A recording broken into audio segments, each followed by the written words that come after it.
Right there, that's the bell. That means office hours, and we are late. That was Brittany Fox. If you didn't know that song from the 80s. Hey, Josh Tobat, Prop Principal of Memorial Pathway Academy in Garland ISD, Garland, USA. Ready to learn. This is 20 minutes, a little bit late, so we're going to go to in-school suspension for being late so long. But you know what? It doesn't matter, because during the next 20 minutes, all of us right here, all of us are going to present to you a scenario and how you would handle that. So we're ready to rock and roll. Take it away, Dean Packard. How about that? Welcome, everybody, to Office Hours, a real-time scenario where we all come together and look at it through our own lens on how we're going to solve the issue. My name is Dean Packard. We're the co-founders of Unlock the Middle, and we are excited to have you all at the table with us tonight. Josh, let's get this party started. All right, here we go. Anthony, we're going to get started with you. You know, you won the pick of the draw there.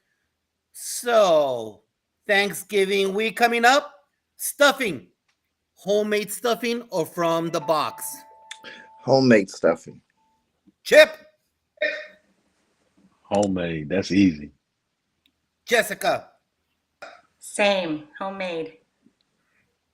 Doc Edwin Garcia? Homemade is always better. Dean Packard? Well, the box, of course, right? Because everybody said homemade. Of course it's homemade. Come on. And it is. The answer is homemade. All right. You never know. Some people don't know how to cook out there, so just throwing that out there. All right. Doc Amy, homemade stuffing or from the box? Do I have to make it? Yes. The box. You see? I told you. Look. Here's my rule. If it takes me longer to make it than it takes you to eat it, I'm not doing it. That's my rule. There you go. All right, Anthony. Here we go, Anthony. Pecan pie, sweet potato pie, or pumpkin pie? Oh, sweet potato pie. Chip? Sweet potato. Jessica? Hey, is there all of the above? Oh No, there is no answer. You gotta pick. Pecan pie. Okay. Say it again. Pecan Say it pie. again, Jess. Amy?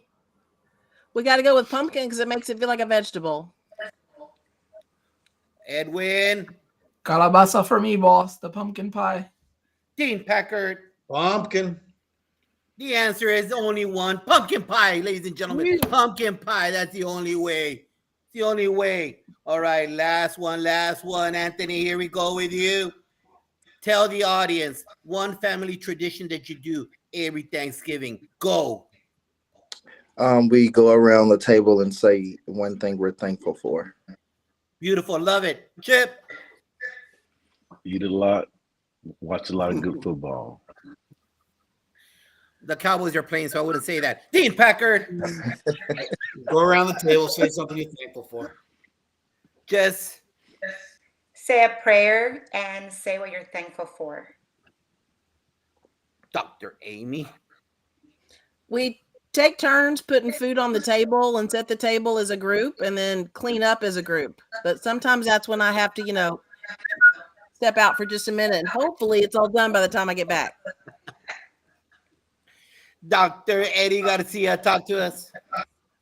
The big family prayer. Mm-hmm. Beautiful. Exactly. The family prayer is the way to go right there. All right, here goes your scenario. Hey, America. Hey, Iowa. Hey, South Dakota.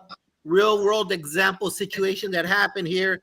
What would you do? It's summer, and you are disappointed that your principal was moved overnight, and you have not been allowed to apply for a principalship in years.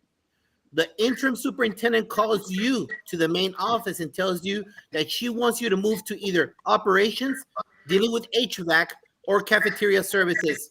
And she wants an answer at that moment. The meeting is one-sided and it's very hostile. It's a very hostile conversation. You say you want to know why you're being moved away from kids, and you get no response. You tell her you have no experience in either job, and she stays quiet. You ask to give an answer after lunch, and she says, okay, Anthony, what do you do? First of all, I would express to the interim superintendent how I feel, and my passion is with children. And if I cannot work with children, then I will find another district to work in. If things are escalated, then I will contact the union and let them know that I'm working in a hostile environment and then get help from there.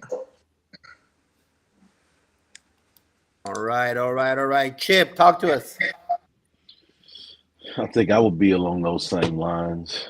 I truly believe that, you're in control of your destiny. What your destiny is, being open and willing to work with kids, which is why I do what I do. So I definitely would express, those concerns and then take the steps, to put myself in a position to where, I feel it's best for me and my family. Thank you, Chip. Dr. Amy. Yes, sir. Dr. Amy. Frozen. We'll be back to her. Jessica. I think it's important to just keep in mind that if it's a hostile kind of conversation, I want to take a step back and just process everything for a little bit. In my experience, I feel like when we're upset or when we get news like that, we can be a little bit defensive. So I think I would first of all just take a step back and just breathe and just try to process what's been said to me. And then definitely what Anthony said, I think expressing just the love that I have for being around with children and being able to work with them. And then if that doesn't work, if that, conversation is not productive and we're not able to get to an understanding, then I would definitely, seek for legal advice and just to try to figure out what were the reasons that decision was made, so that I can definitely understand the mindset, right, that my interim superintendent has. Dean Packard. Everybody's made really good points. I'd be going in with a notebook and I'd be writing down word for word what's being said, just so I can have something to fall back on, especially if I had to go to the next level in some capacity. But like any situation like that, I've always found myself with the ability to go lower when they go higher. I'd ask the question, obviously, why I'm being moved. I think you have the right to have that knowledge. Mm-hmm. But again, I think time is always good. Give it 24 hours before you do anything irrational that's going to be labeled to you in any capacity. Dr. Garcia. The same. I think I've been in a similar situation where I was asked to do something that I wasn't necessarily fond of. It's important not to react right then. Take that time. They did give you that time to wait till after lunch. So take that time, kind of explore what's going on a little bit. Speak to, hopefully you have somebody, a buddy, you can kind of like a thought partner that you can talk through what's going on first, and then determine what the best action is from there. For me, family is important, and then the kids that I'm teaching every day or being the assistant principal for, and then everything else. So let's dig a little bit deeper right there. That's great. But if you all put yourself in the situation, in those shoes, you have to make a decision because you're on contract. And we all know that we've moved team members around from kindergarten to fifth grade to fourth, freshman to sophomore level. You know that's part of what is within our sphere of influence, sitting in the chairs that we do. And we know that we all sign a contract.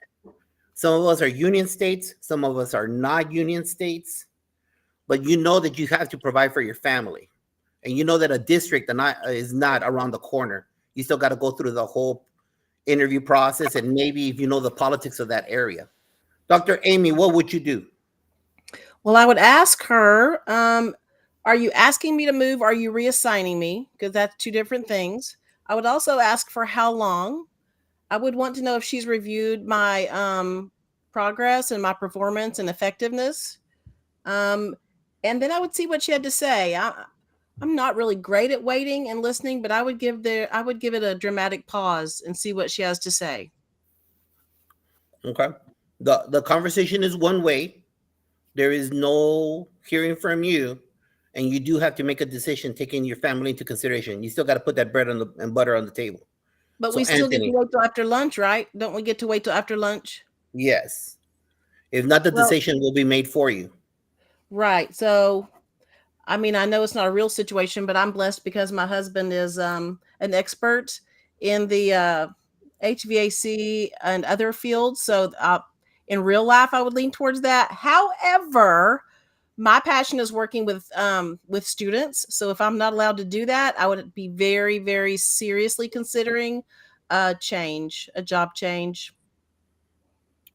Anthony. I would stand my ground and say that my why is children. And if I cannot work with children in this district, then I will be taking steps to be able to work with children. I've been in situations like this before where a district refused to let me get out, and I contacted my education association. They wrote me a letter, and in 20 minutes I was released. So I would stand my ground to let them know, have you checked my credentials? Have you seen how well I work with children, and you're going to move me, especially when you have no legitimate reason to move me? I would stand my ground. Chip. I do the same thing. I think life is too short to not do things that you're not happy doing, right? And so, I'm not going to put myself in a situation, and looking at it from a boss's perspective, you don't want anybody doing a job that they're not happy with doing anyway, right? So, like, I wouldn't ask you to do that if it's something that is not in the best benefit for you, right? So, vice versa, I think they just have to understand that.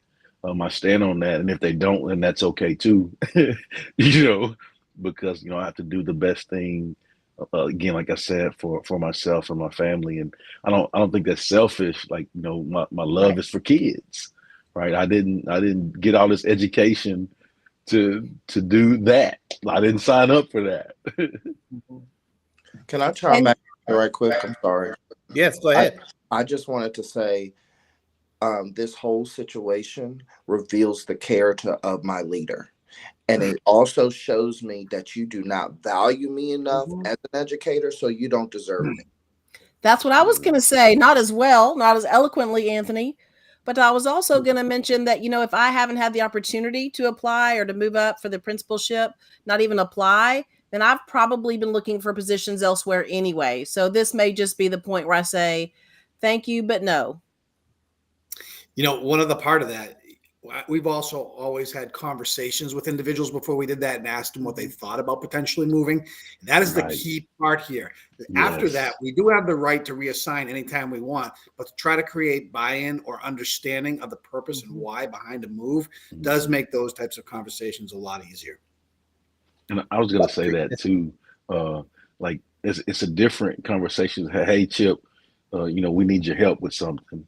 This is what we need to do. If we can do this for 2-3 weeks till we get somebody hired, right, that's different than hostile environment. Hey, you're gonna do this. Well, I don't know about that. Those are two different things. Mm-hmm. Dr. Jessica Melendez Carrillo. Well, I think everyone had wonderful things to say, and I think Chip, I agree with you. I think words have power.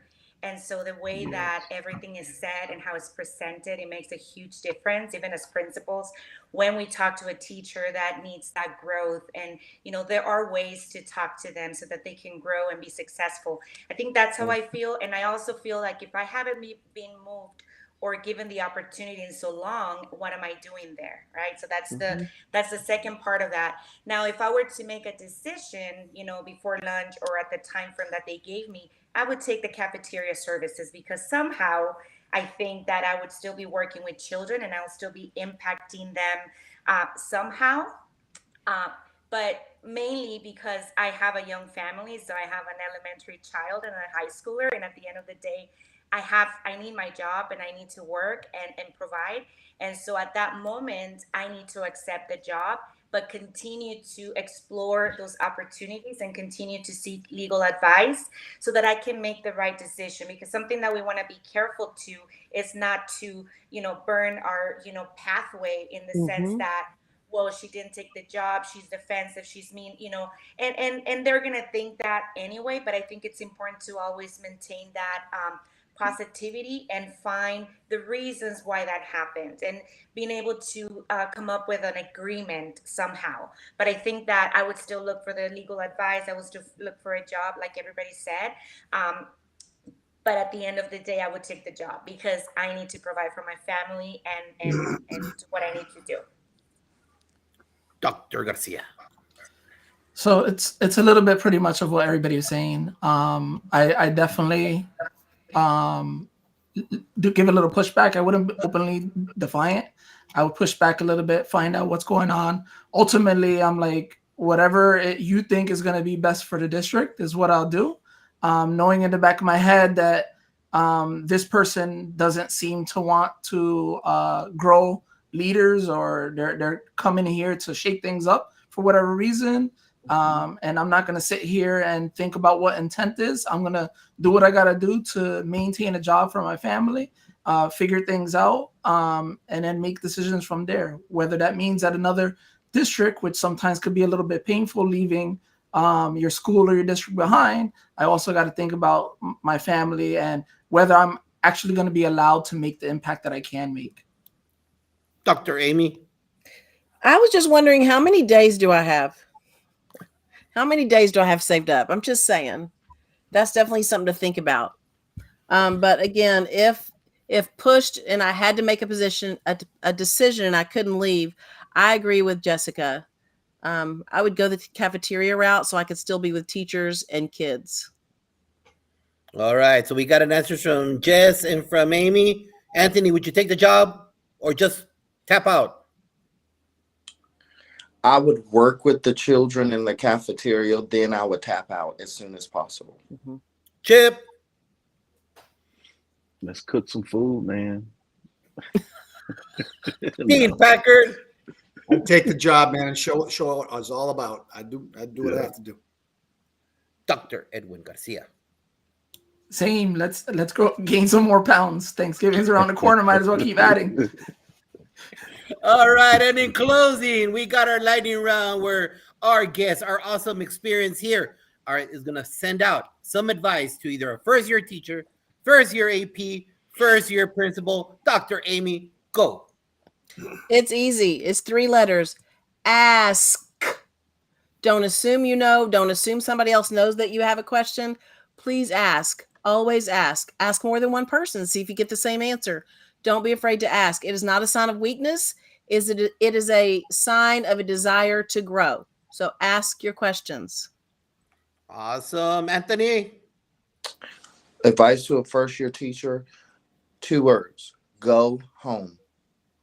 Go home. Don't exhaust yourself. The job will be there tomorrow.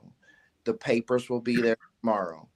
Go home and balance your time, because you have to sharpen your saw, because you cannot pour into your children if you are empty yourself. Love it. Chip? I think of any new whatever it is, I think just strive to be 1% better each day. All right. And in doing that, you do that by being open and willing with a good attitude. And when you have pure-hearted intentions that's followed by good, pure-hearted actions, people will see that effort and give you opportunities. Because I wholeheartedly believe, and I've seen in my career, that opportunities bring opportunities. Dean Packard. Thank you, Chip.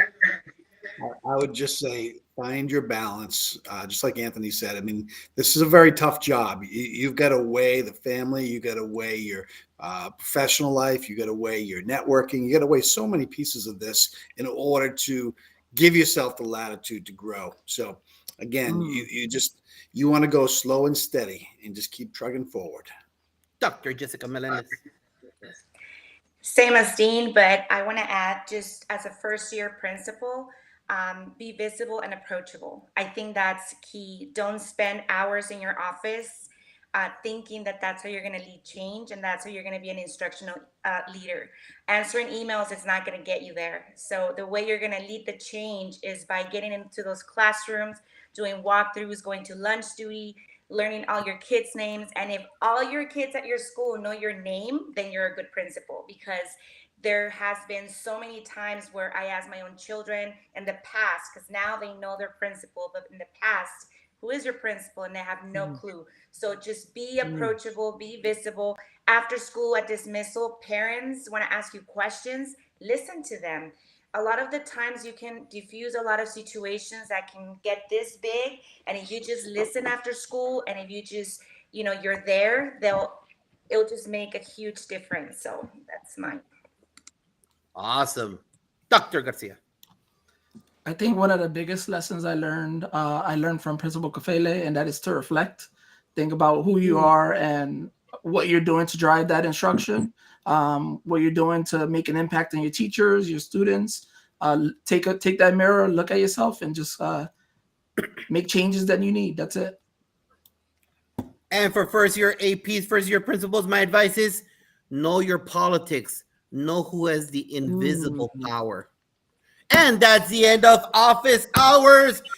And you know what, Dean Packard? It's not over. It is not over this Sunday. The flagship show, 7 p.m. Eastern. David Verdu. David Verdu will be talking to us about inspirational items that he brings to the table all across the United States. So join us for the flagship show at 7 p.m. And next Wednesday, the Red Zone Teacher Talk. Teacher Talk next Wednesday. Take it away, Dean Packard. Hey guys, I want to say thank you very much for joining us. It's always fun to come to the table and just hear from a different lens what you would do in situations such as this. Biggest thing right here, leave the table here tonight knowing you got a network behind you. Thank you so much for joining us. For everybody out there, have a great week. We know what we're doing. We want to lead with the heart and do what's right for kids. Have a great week, everybody. Thanks for joining us tonight.